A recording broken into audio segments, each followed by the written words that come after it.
This week, I explain why I love the Barbie movie. We dismantle the lie that we live in a patriarchy. Global boiling, the new fear the left will use to control us. The Brittany Higgins Bruce Lehrmann saga's latest chapter will explain that simply and clearly for you. And John Howard speaks sense on The Voice.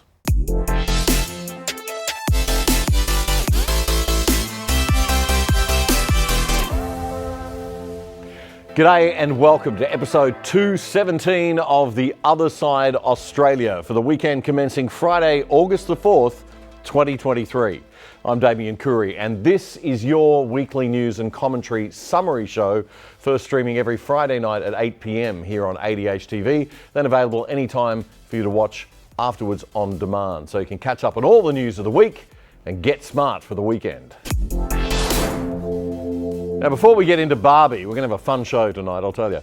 Just a couple of things. Firstly, this happened in your Senate on Wednesday night. Mate, you can shut your mouth.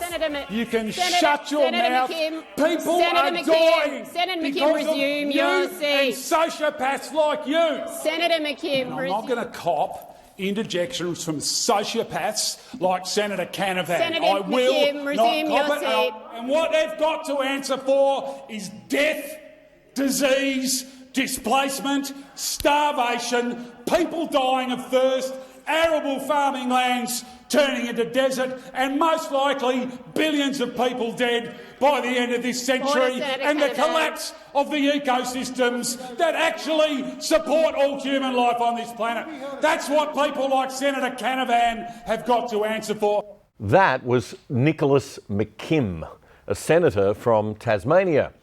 And guess from which party? Which party has lots of politicians who behave like that? You guessed it, the Greens. Could you imagine Australia being run by an entire government made up of people like that? Think about that the next time you think voting Green might be a nice thing to do, you know, for the environment. Now look, the last thing I want to see in our parliaments is Chinese communist-style politeness.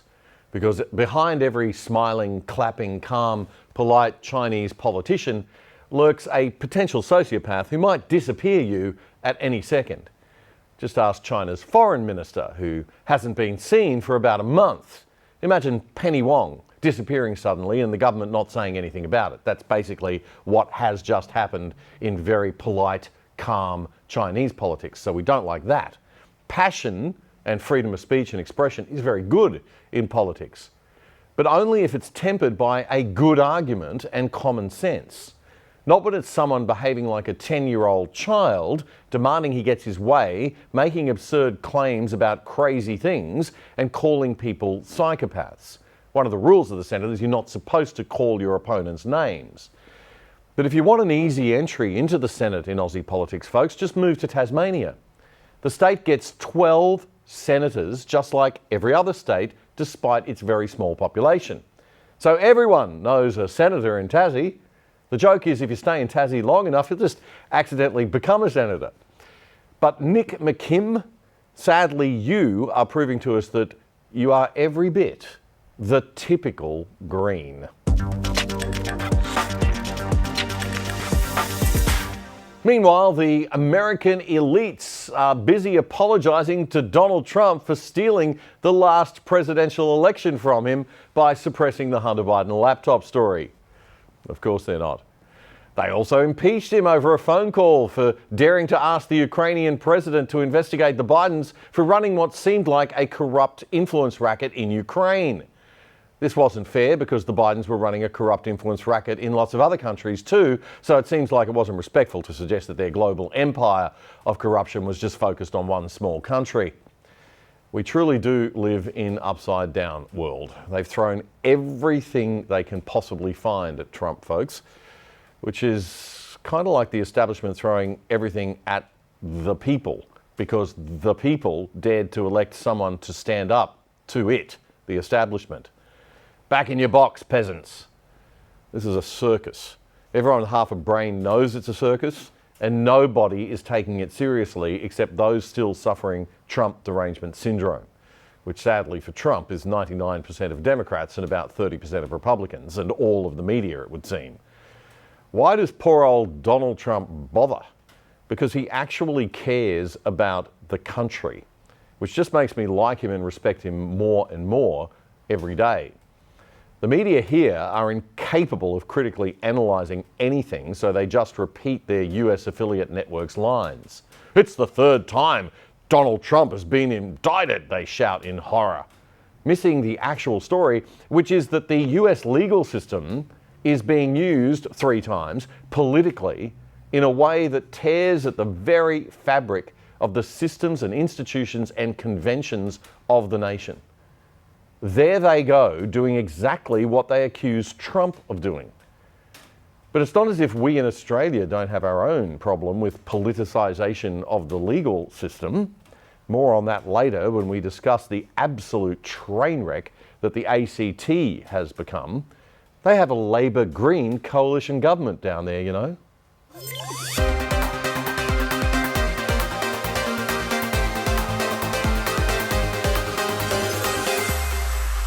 But let's get into the serious stuff of the show this week, folks. It is Barbie time, and I think we need a little change of vibe around here. That's better. Whew. So I forced myself to go see the Barbie movie this week, and it was everything you would expect from modern woke corporate America. Ah yes, the perverse backwards world in which we live, where corporations are the moral guardians of all that is right and good. Apart from being the least subtle, most preachy, cliched load of rubbish I've ever seen passed off as a movie pretending to have some artistic depth, it was just god-awful. But of course, surprise, surprise, if men dare to speak out against this 2 hours of sexist drivel that paints them as brainless morons who need women to help them be human, then we, the men, have the problem, folks. American conservative commentator Ben Shapiro has been slammed for criticising the film. I bet he loved our movie, right, Ken?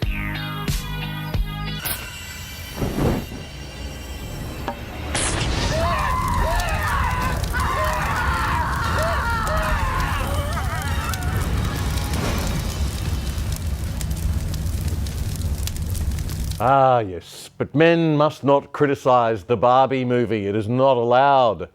Chloe Williams, a News Corp journo from the Sydney Bureau, her bio says she's actually from Gadigal land, apologies, popped up in the Daily Tally, Herald Sun and Courier Mail to tell us all that Ben Shapiro hate watches divisive, sexist Barbie movie.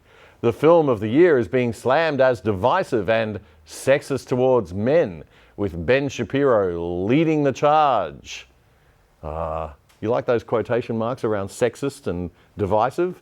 Just to show that it's the cookers saying that, not anybody with a real brain like those guys in the media. See how they play with the language too? Ben Shapiro, an intelligent and highly articulate, not like me, highly articulate conservative man, didn't just watch the movie and hate it. Oh no, he has hate in his heart, folks. He viewed the film through a lens of hate. He is hate-filled to his very core, and therefore he must be ignored. Subtle, but not so subtle, really. But Ben really did hate it. This movie is not just a piece of shit. This movie is a flaming piece of dog shit piled atop an entire dumpster on fire, piled atop a landfill filled with dog shit. It is one of the worst movies I've ever seen. On every possible level, it is a horrific movie. And I couldn't agree more. So what is this film actually all about? Because it left me completely confused. Was it trying to be a clever feminist commentary about Barbie dolls and the patriarchy? If so, it failed for its shallow preachiness. Was it trying to be funny? If so, it completely failed. It wasn't intentionally funny at all, and many of the jokes were rude and inappropriate for kids. Was it trying to send a message to girls to be themselves? That it's okay to just be a mum, or just be a worker? That you don't have to be a superstar or high-flying corporate achiever in everything? In which case, it was a critique of modern feminism itself, and I'd applaud that. But it was a very confused and muddled one. They really have no basic idea of the film. They don't know whether they hate Barbie or that we're supposed to kind of like Barbie. It seems they kind of despise Barbie as a fascist emblem, as we'll get to. The basic sort of premise of the film, politically speaking, is that men and women are on two sides of the divide and they hate each other. And literally the only way you can have a happy world is if the women ignore the men and the men ignore the women. That seems to be the final outcome of this film. Okay, well, at least I'm in good company. From the beginning, you know what this movie is going to be, and it's going to be a very cynical take on what Barbie is, which is so weird. I don't know why Mattel would turn over its IP to filmmakers who clearly hate the IP. It's as though you were going to make Toy Story, except that toys are all evil. They're all bad, and you're supposed to hate them, and you should burn them. Because that's kind of the message of the film, is that the Barbies are bad for the world. Ben goes on to reveal the many, many, many contradictions in plot, storyline, and philosophy that make this film the great blob of garbage that it is. And most importantly, he points out that this is no film for little girls, so mums beware. Wait until it comes out on video and borrow it from a friend so you don't have to pay for it. Half of the 4 jokes in this movie are inappropriate for anyone under 16. Anyway, Barbie heads off to the real world to find out why she's having human feelings. Although this movie is so literal that they actually tell you why before she goes. It's aimed at people with an IQ of 70, modern third-wave woke feminists. So they tell you that Barbie is sad because the little girl playing with her in the real world is sad and she has to go find her. And of course, as soon as Barbie goes to the real world, it's a cliche undergraduate gender studies 101 hell. Sexism everywhere. Ken and Barbie head off to the real world to try to find the person who is playing with Barbie. And immediately upon arriving in the real world, Barbie is hit with an overwhelming tsunami of sexism. Like right away, boom. She walks in and a bunch of men just leer at her and say, "Give us a smile, blondie," which is something that no one under the age of 70 has said to a woman in the recent past. Give us a smile, blondie? Seriously? We get Barbie explaining that all of the men who are leering at her and gazing at her, they have an undertone of violence. Everything's she's threatened. She's physically threatened because this is the real world. The real world is not like Barbie Land. In the real world, all women are victims. They are deep and abiding victims of the system, as we'll learn by the use of the word patriarchy no less than 10 times in this film. She gets arrested like twice for various crimes. Even the police officers are rabid, raging sexists. The police officers are hitting on Barbie. They're making observations about her appearance. Ken, meanwhile, is getting super happy because Ken, who's been sort of an underling in Barbie Land, now he's realizing he's part of the patriarchy, and the patriarchy is awesome. Ken is loving the patriarchy. Now, you might imagine at this point that the way the film is going to go is that Ken and Barbie are going to have to some sort of agreement about seeing each other as equal human beings. You might imagine that's where it's going. Wrong. That's not where the film is going to go. You might have thought that what you were going to get was Ken gets treated with respect as a person, and Barbie gets treated with respect as a person, and that's a better. Nope, wrong.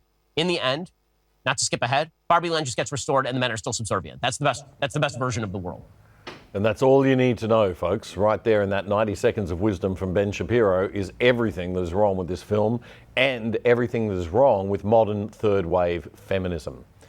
Modern third-wave feminism is not the good feminism of women being empowered to have choice in their lives.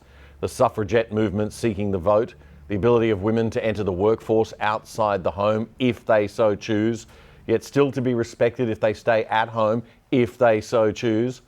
No, modern third-wave feminism is sexist.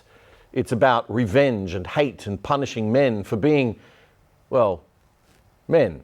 It's about demonizing normal male heterosexual urges and behavior while making all other kinds of sexual expression positive. It's a form of Marxism. It's Marxism's perversion of the women's rights movement, in a sense. And like all Marxist theories, it reduces reality to an incredibly simplistic narrative. You're unhappy because somebody else ate all the pies and you didn't get any. That's Marxism in a nutshell. View everything through the lens of an oppressor and an oppressed. Play on people's misery, make them feel like a righteous victim rather than unhappy for any of their own wrongdoing or thinking. Play on the power of envy, get them angry, have a revolution against the supposed oppressor, and everything will magically turn wonderful in the world because that is the natural state of the world. Yeah. Nah. Tried it in the 20th century, didn't really work. Total disaster. It's the kind of worldview you can only sustain if you have an IQ under 80, which is why anyone with half a brain works this out in their first year at uni, spends the next 3 years just pretending to go along with it all so not to upset the sociology professor who's clearly in need of help, and never picks up a book on Marxism again for the rest of their lives. It's also why anyone with half a brain today runs away from universities, not towards them. The Marxist worldview isn't just obviously wrong, it's also really, really dumb. You can go back to your regular life, or you can know the truth about the universe. The choice is now yours. The first one, the high heel. You have to want to know, okay? Do it again. Yeah, they call it critical theory, the critical lens on the world. But it's a lens designed by a 2-year-old child. Somebody didn't eat all the pies. You're not unhappy because of big fat rich white men and the lie of a patriarchy. Life is actually complicated and hard by nature. Nature isn't a utopia, by the way. Lots of people actually had to work really hard for centuries to build the wonderful society and world that we all enjoy today. Wake up, kids, or you're going to lose it all. So now, I'm going to tell you why I love the Barbie movie. What you talking about, Willis? I love the Barbie movie because it demonstrates so very, very clearly that postmodern neo-Marxist, whatever you want to call it, woke, third wave, modern feminism makes absolutely no sense. The movie doesn't intend to make this point, it just does it by accident, and that is why I love it so much. The movie itself makes no sense because modern feminism, the sexist patriarchy lie kind of feminism, makes no sense. The logic is circular. The theory is so dumb, it can only work if you view all men as dumb, one-dimensional buffheads. And in order to make it work, you have to make the assumptions that the movie makes about men. Assumptions that are so infantile and idiotic and frankly insulting that they could only be made if the men in the movie were actually one-dimensional plastic dolls. In other words, if you tried to make a movie pushing the garbage worldview about men that this movie is pushing, it'd be impossible because no actual human man is as shallow and one-dimensional as would be required to make the case for the modern feminist worldview. So modern feminist theory can only hold up in a world where men, quite literally, are made of plastic and are not real. So thank you. Thank you, Warner Brothers. Thank you, Margot Robbie. Thank you, idiot woke Hollywood producers and directors. Thank you. You've shown us all what a lie modern feminism and the concept of the patriarchy really are.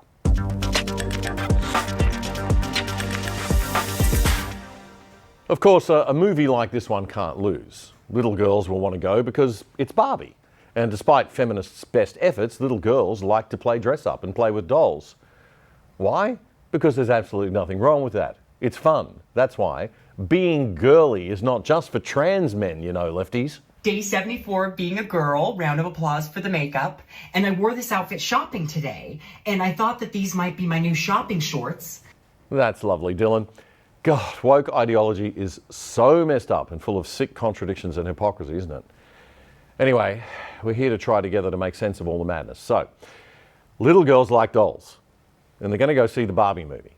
And big girls want to reminisce. And some guys do too. And that's fine and it's fun. A movie like this could have been so much fun if we were still just allowed to have fun these days. So people are going to want to go and see it. Then there are people like me who want to go and see it to understand what all the fuss is about and what the cultural implications of the movie might be. So this movie is making an absolute packet. As Matt Walsh pointed out in his Daily Wire show this week, quoting data from The Hollywood Reporter. The summer box office just went nuclear. Filmmaker Greta Gerwig's female-fueled Barbie opened to a historic $155 million domestically, a threshold usually reserved for male-driven superhero fare or marquee IP, such as the final Harry Potter movie. After gushing for several more paragraphs about Barbie, the article does mention that Christopher Nolan's film Oppenheimer also opened this weekend to an enormous haul, raking in $80 million. This makes it Nolan's biggest opening weekend for any of his non-Batman films. Especially impressive, far more impressive than Barbie's performance, as we'll see, because his movie is an original 3-hour R-rated historical drama. It is very difficult to make that kind of film into a smash hit. People don't generally flock to theaters to watch incredibly long character studies about historical figures. That is unprecedented, or nearly so. There is, however, plenty of precedent for moviegoers crowding theaters to watch movies based on familiar brands. Exactly. And I can't wait to see Oppenheimer, by the way. I've just got to find 4 hours of free time to do it in. It's also highly probable, by the way, that this novelty effect with Barbie will wear off fast. It's unlikely that the post-cinema revenues will be much good. So the last thing that Hollywood producers and directors should think is that this success comes from the woke themes of this movie or the quality of this movie. Quite the opposite. People feel like they've been catfished, and they sure won't be coming back for Barbie 2 or 3 or 27, like this UK commentator. Immediately I'm like, here we go again. Here we go again. This sort of construct that, despite everything that's happened in the last 50 years, all men are awful till they prove otherwise. All women are downtrodden, oppressed. And if only it wasn't for ghastly men, they'd be ruling the world. You know, Lily Allen said she went to see Barbie and Oppenheimer, and the clear conclusion was if women were in charge, none of that would have happened, right? I mean, it is exhausting to me. I mean, I suspected this would happen when we started having a conversation about whether Barbie's a feminist icon. And I just thought to myself, why does Barbie need to be a feminist icon? Anyone who's grown up with Barbies knows that she's just a doll that girls like to play with. And then 10 seconds into the film, I'm just being shoehorned with this ideology, this, you know, patriarchy this and feminism that, and I'm just thinking it's a giant catfish of a film. Why can't we just have a film about dolls? The people that made this film have never seen any of the other Barbie animated films because it's completely unrelated. It's a giant catfish. Yep, that's Esther Krakow looking fabulously Barbie-like on Piers Morgan's Talk TV show. She also points out that all of the Kens in the movie, all the male dolls, are portrayed as being dumb as dishwater. They're so incompetent, and it's like, how can, and at the end of the film they try and say, oh, but we're all humans and we're all equal. Okay, but you've painted half of humanity as incompetent half-wits. So exactly how does that work? Yeah, how does that work? Maybe the Marxists don't want peace. They want war between the sexes so there'll be no people left, as Joe Jackson once sang. And Mother Earth shall survive. No people, just Mother Earth. Once upon a time I'd have thought that was a far-fetched thing to say. Today, not so much.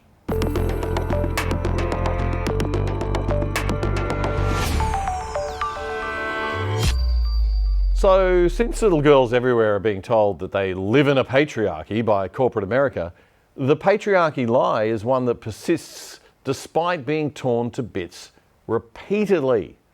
And I think we need to tear it to bits. One of the UK's most woke feminist journalists and commentators decided foolishly a few years ago to take on Jordan Peterson for arguing that the patriarchy is a neo-Marxist lie.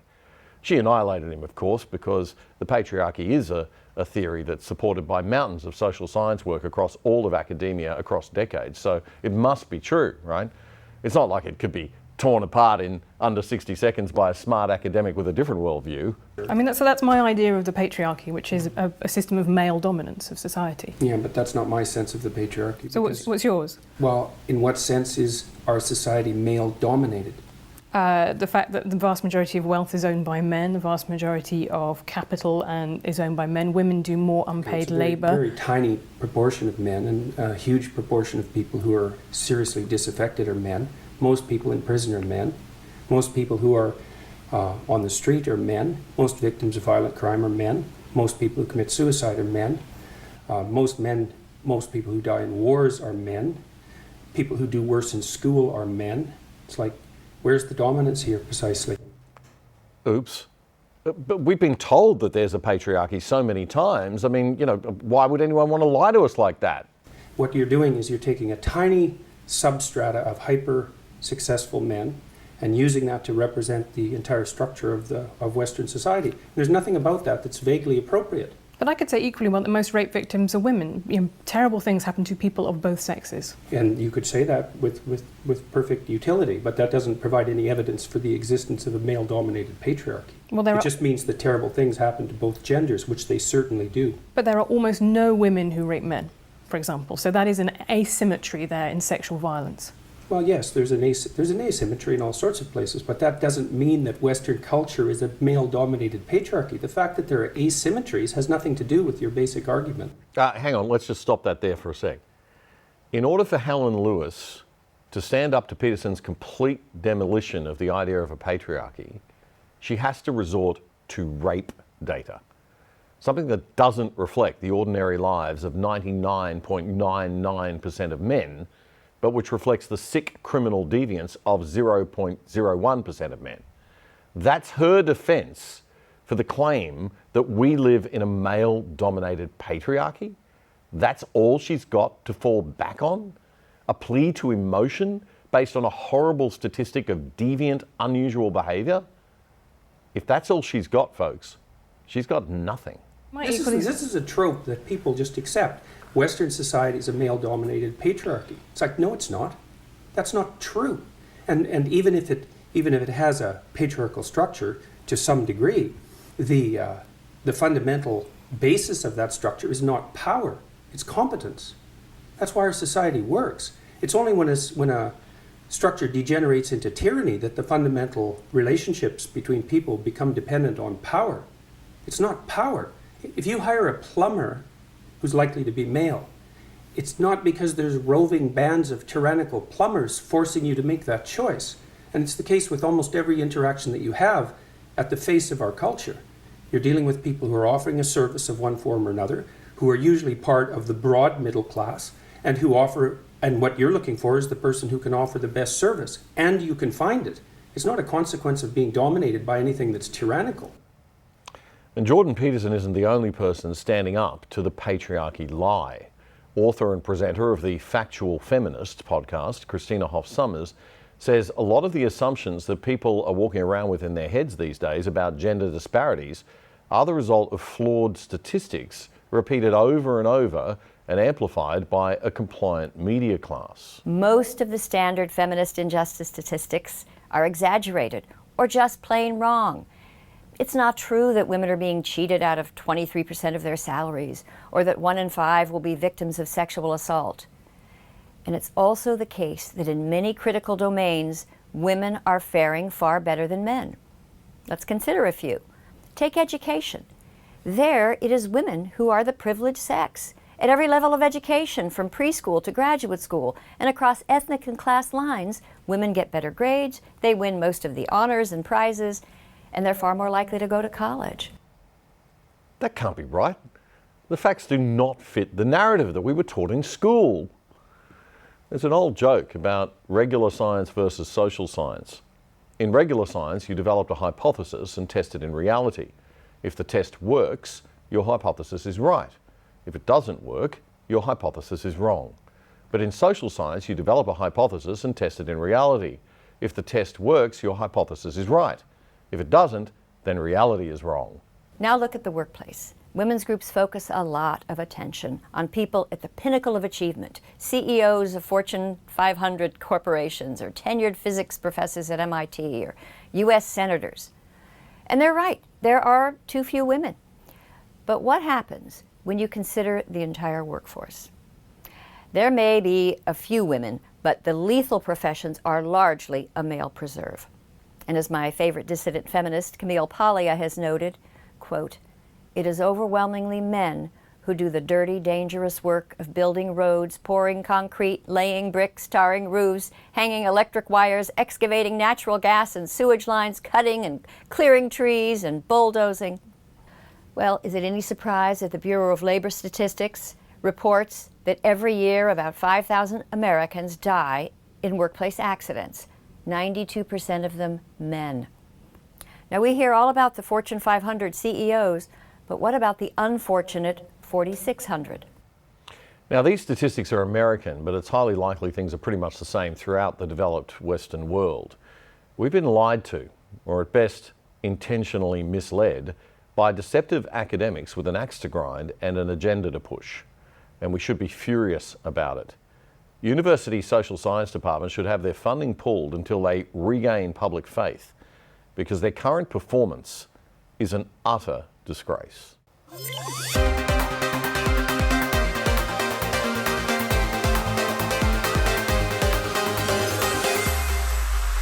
Those of you who've been watching The Other Side for a while will know that we've covered quite closely the inquiry in the ACT that was looking into whether charges should have ever been laid by the Territory's public prosecutor, Shane Drumgold, against Bruce Lehrmann over the allegation that he raped Brittany Higgins.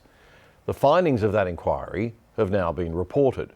Former Queensland Judge Walter Sofronoff was the chairman of the inquiry, and he handed his findings to the ACT's Chief Minister, Andrew Barr, on Monday.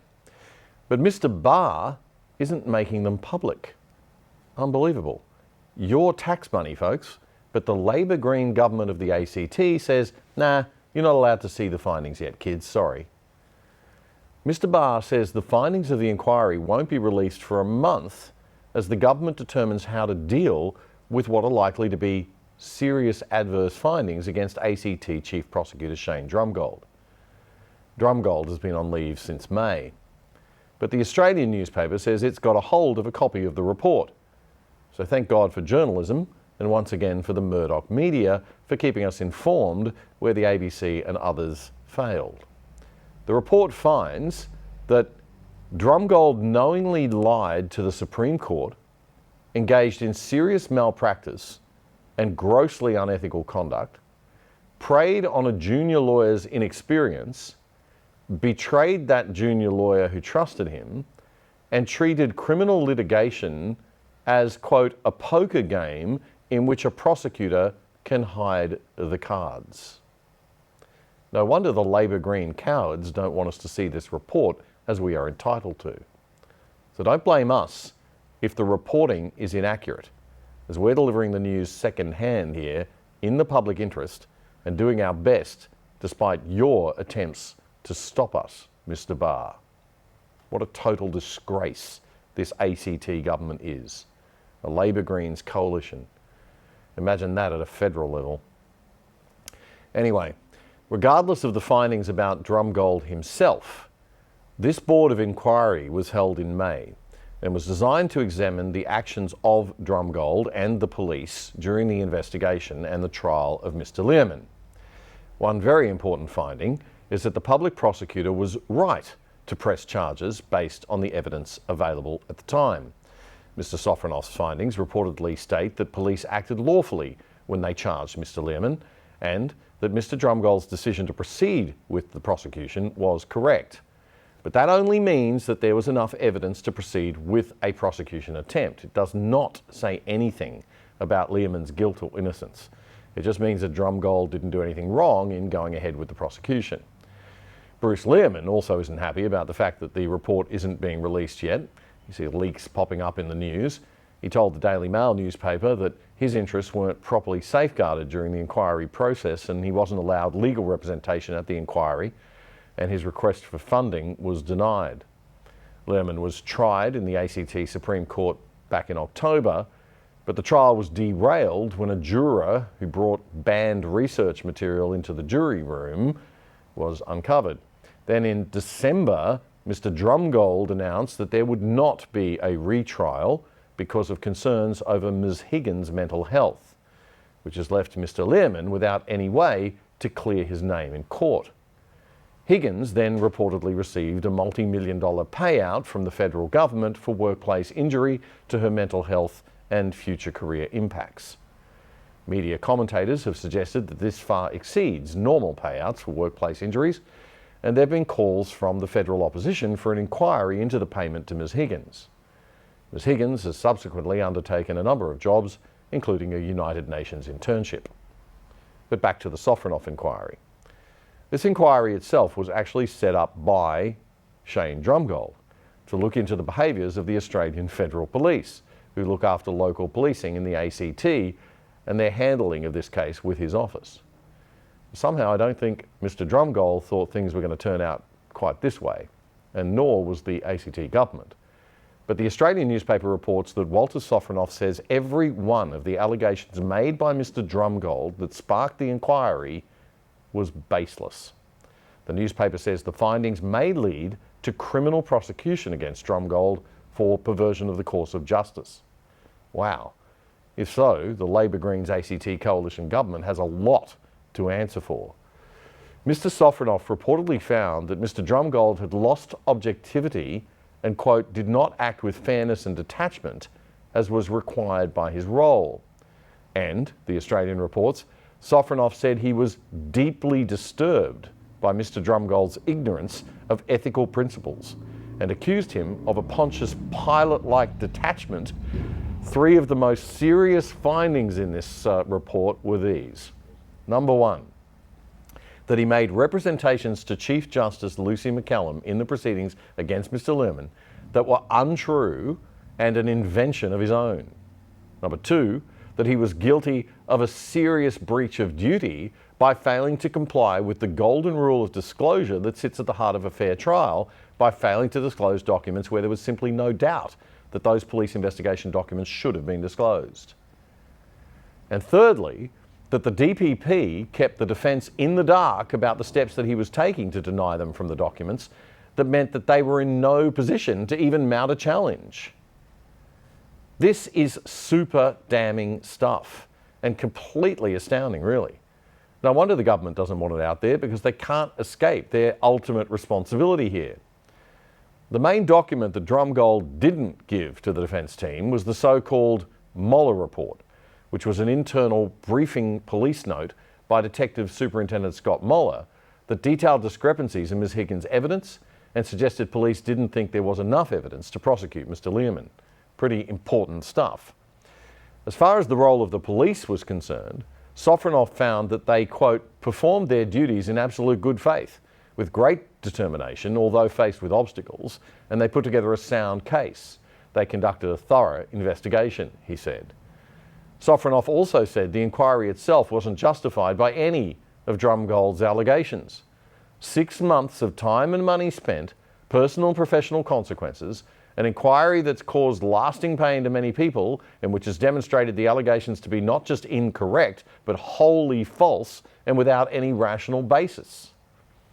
The office of the DPP will now face a multi-million-dollar claim by Mr. Lehrmann on the grounds of malfeasance following Mr. Sofronoff's findings of gross misconduct by Mr. Drumgold.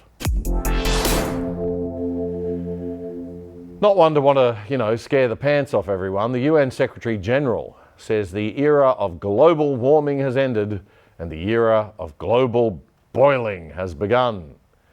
As a mere mortal, it's hard to know what the hell is going on. The scientists don't agree, despite a lot of them saying that they do, and there is consensus. There's consensus about some things and not about others, like the rate of warming and the causes of warming and whether there's a damn thing that people in small countries like Australia and Great Britain can do about it. July will have been the hottest summer July ever recorded in the Northern Hemisphere, say the experts. Our cousins in Canada and the US are sweltering right now. Global temperature records have been breaking all summer. That heat feeding wildfires that have been destroying communities across Europe. Now, new analysis shows July is on track to be the hottest month in recorded history. We can already say with absolute certainty that it is going to be the warmest July. The UN Secretary General points to climate change and says it's terrifying. The era of global warming has ended. The era of global boiling has arrived. The air is unbreathable. The heat is unbearable.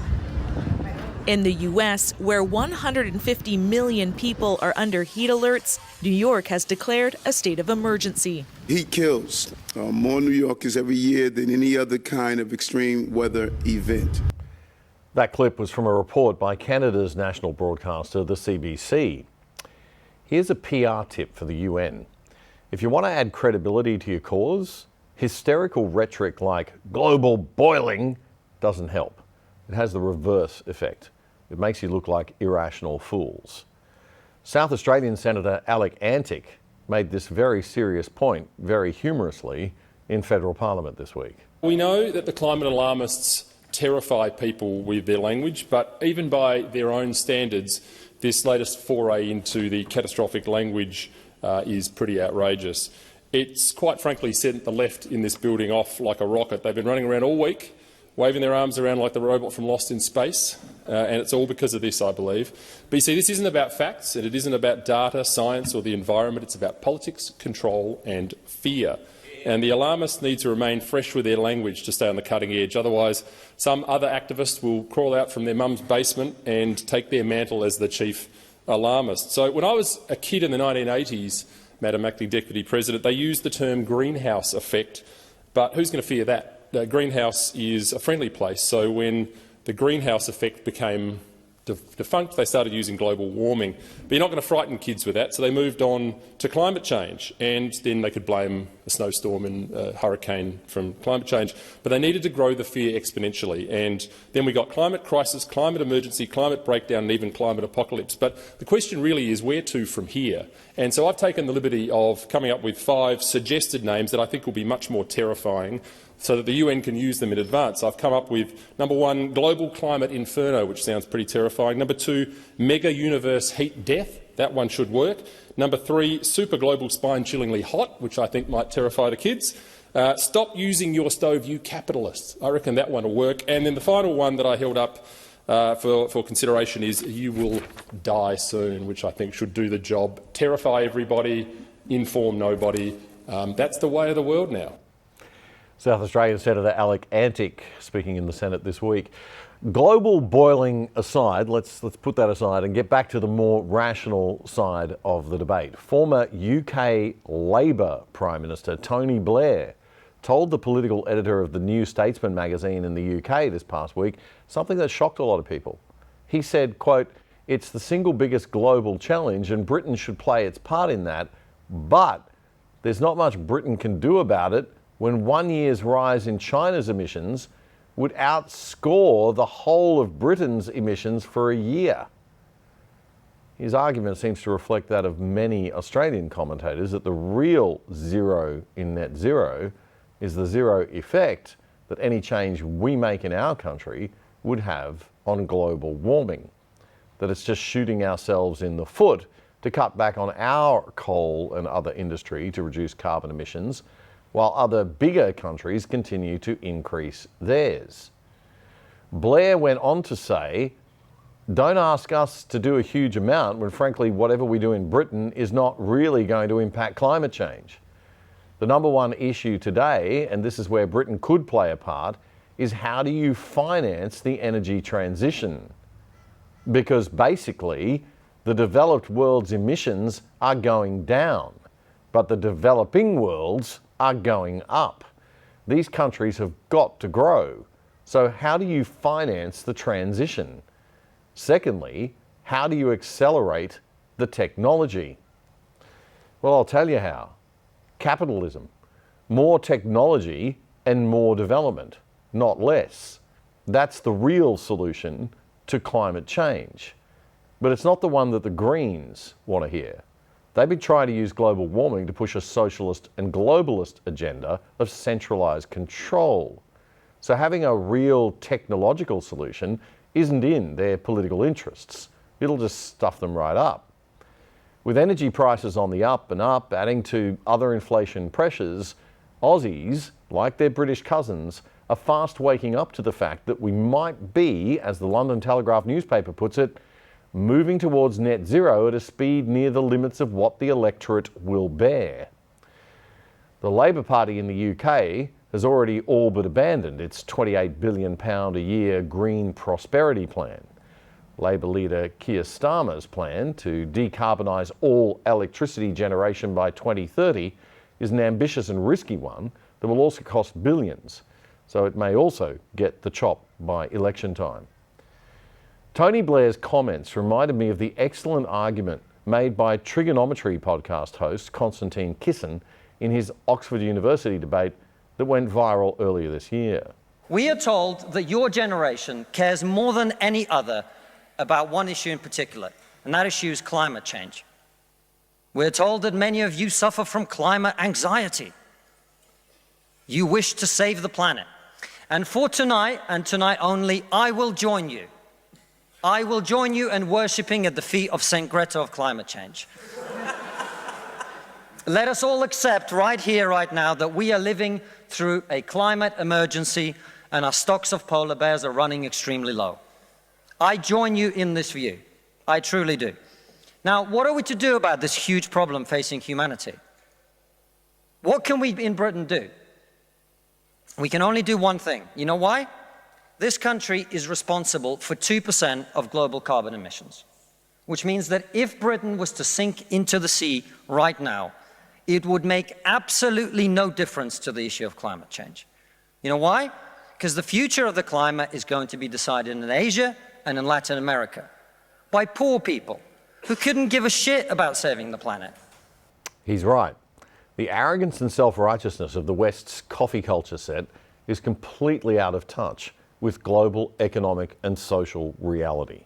Do we seriously think that shutting down our few remaining coal-fired power stations, sending energy prices soaring, and putting our national security and well-being at risk is going to make one dot of difference while China builds 100 new coal power stations a year? I mean, seriously. As Kissin says, the success or failure of efforts to reduce carbon emissions are not going to be decided by Britain or Australia. It's going to be decided by poor people in Asia and Latin America who don't care about saving the planet. You know why? Because they're poor. Because they're poor. I come from Russia, which is not a poor country, it's a middle-income country. 20% of households in Russia do not have an indoor toilet. What they have is an outdoor toilet. And I don't mean one of those nice portaloos that we get here. I don't even mean a Glastonbury portaloo. I mean a wooden shack with a hole in the ground that holds a collected fermented memory of the last 10,000 visits. How many of you are going to go home tonight and say, let's rip out our bathroom and erect a Siberian shithouse in the back garden? And if you're not, why should they? 120 million people in China do not have enough food. I don't mean that they don't get dessert, I mean they suffer from malnutrition. That means that their immune system is breaking down because they don't have enough food. You're not going to get them to stay poor. You are not going to get these people to stay poor. You're not even going to get them to not want to be richer.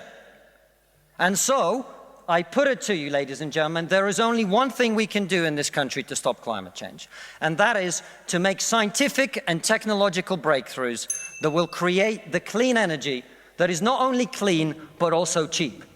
That's Konstantin Kissin, the Russian-British satirist, author and political commentator, co-host of the Trigonometry podcast there, speaking at the Oxford Union. He's dead right. So stop the silly protests, kids.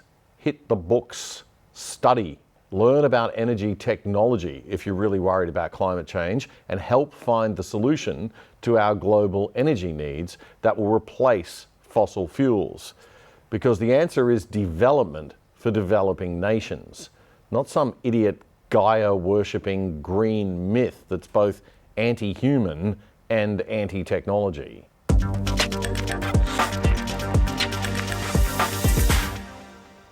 Despite the Prime Minister's ongoing insistence that the voice will have nothing to do with a treaty or in any way lead to a diminishing of the equal rights of all Australians to ownership of this country, past comments and tweets continue to pop up.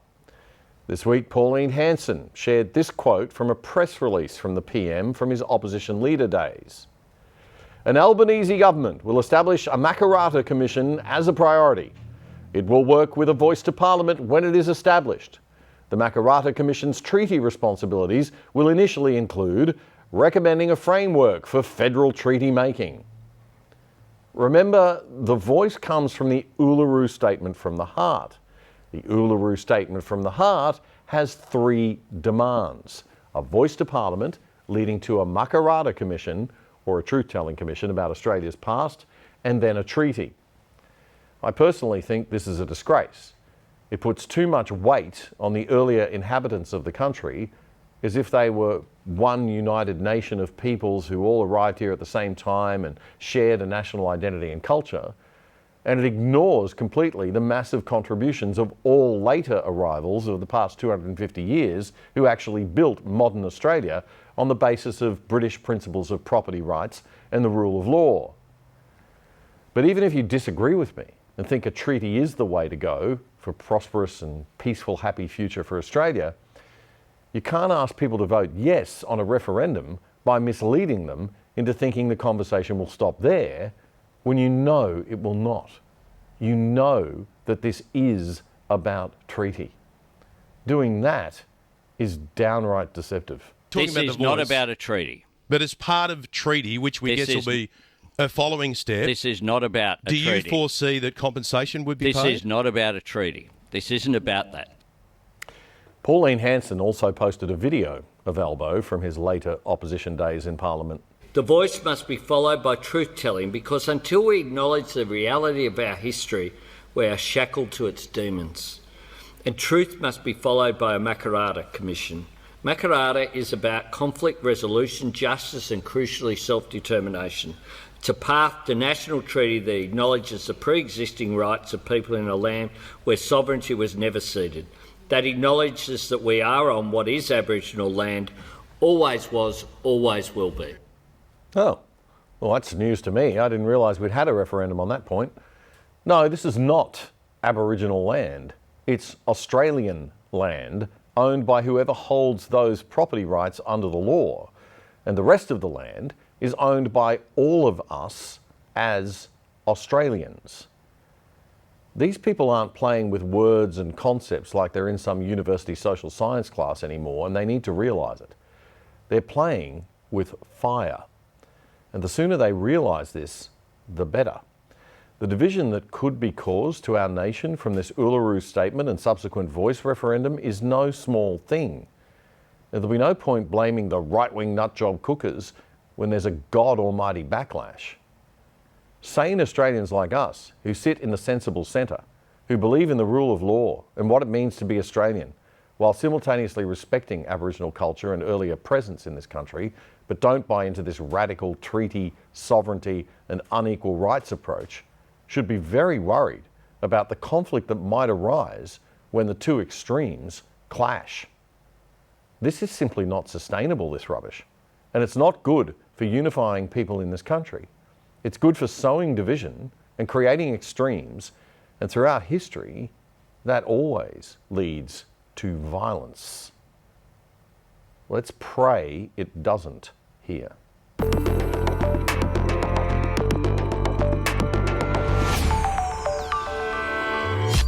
I don't know if you saw Alan Jones' interview with John Howard, but it's not to be missed. You can find it in Alan's show from Tuesday night on demand here on ADH TV.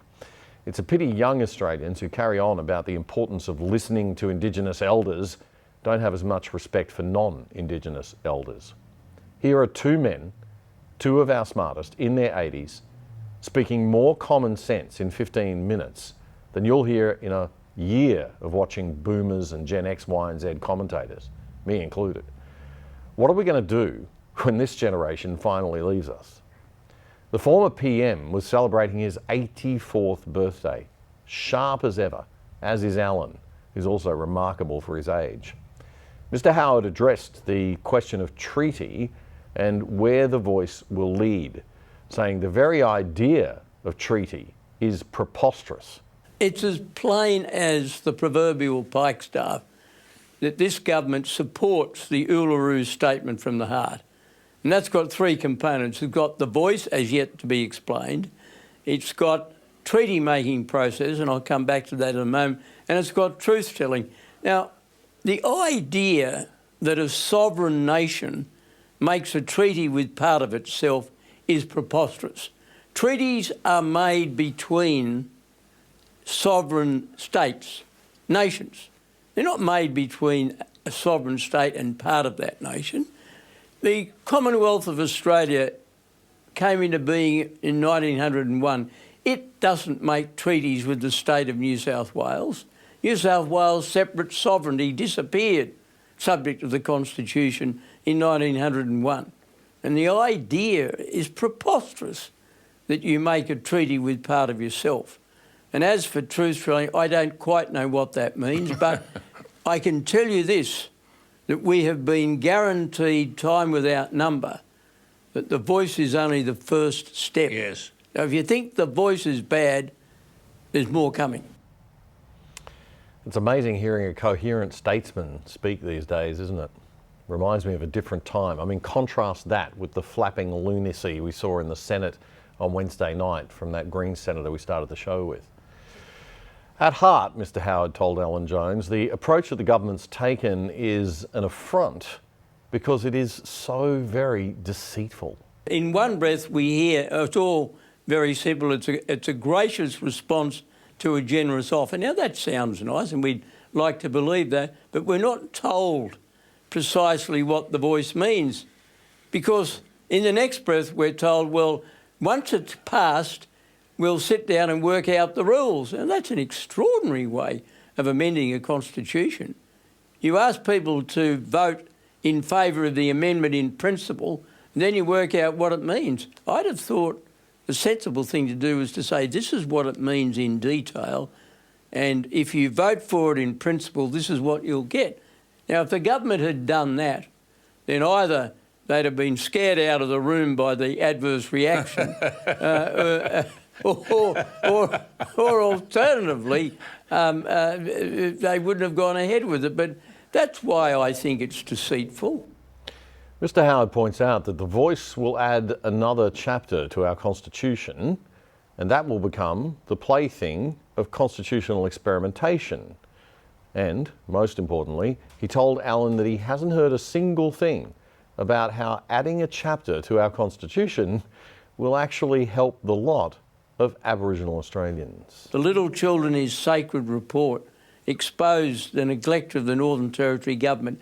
In the 16 years that have gone by, nothing has been seriously done, because it was established a few months ago that the relaxation of the alcohol bans was one of the reasons for the rampant abuse and also the rampant criminality which had overtaken the Territory. What has happened over 15 years?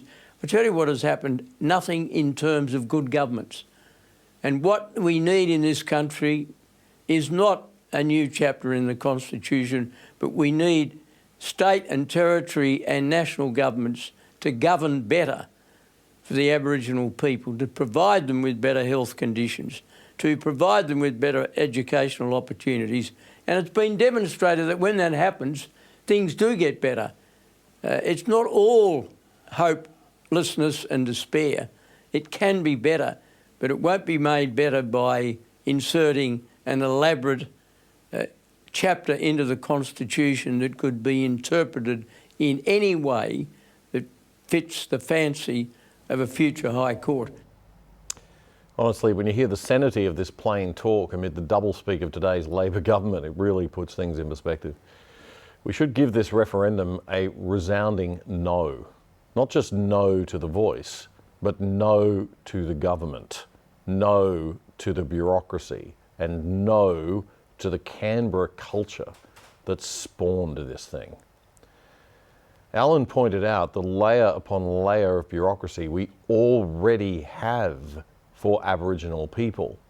What's shameful is that we have any Indigenous social issues at all, given how much public resources are ploughed into the area. There are already 3,352 registered Aboriginal corporations funded by the taxpayer. The Prime Minister has his own Indigenous Advisory Council. There is a so-called Council of Peaks representing 70 Aboriginal corporations. The Aboriginal population is 3.8% of the nation. We've got 11 Aboriginal MPs in the federal parliament, which is 4.8% of the population. John Howard, what on earth is a voice other than another unwanted bureaucracy? Well, it's not only, it's also giving to a small section of the population a formal role in the governance of this country that nobody else has. It's as simple as that. The principle is one person, one vote, one law, one sovereignty, one goal, one hope. They're the things we want, and the goal should be to ensure that as many as possible of Indigenous Australians are part of the Australian dream, that share the bounty of this country. Large numbers of them do, but far too many of them don't. And our job is to do something about that. And you won't do something about that by creating, as you will through this voice if it gets through, a whole new saga of conflict, disputation, grievance, complaint, all the sort of things that distract us from the simple task of making sure that children are properly fed, they're properly cared for with their health, they're given an education, and they're given employment opportunities. Now, that should be our goal. Amen to that.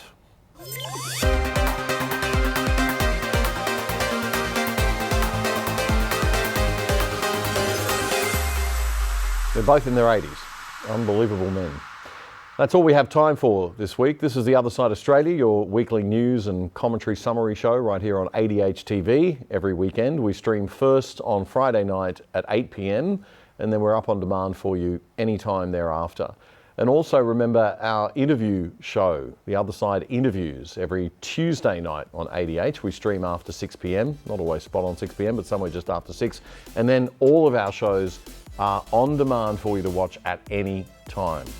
Our interview with Graham Haycroft, the founder of the Red Unions, alternative unions for teachers and nurses that don't indirectly fund the ALP and the ABC, I guess, will join me for a very enlightening chat this coming Tuesday. So Graham Haycroft on the show this coming Tuesday. And don't forget last Tuesday's interview with Professor Nigel Biggar of Oxford University about how the British ended slavery. That's up on demand right now if you haven't caught that one yet. But that's it for this week. Take care. Have a good one. Bye for now.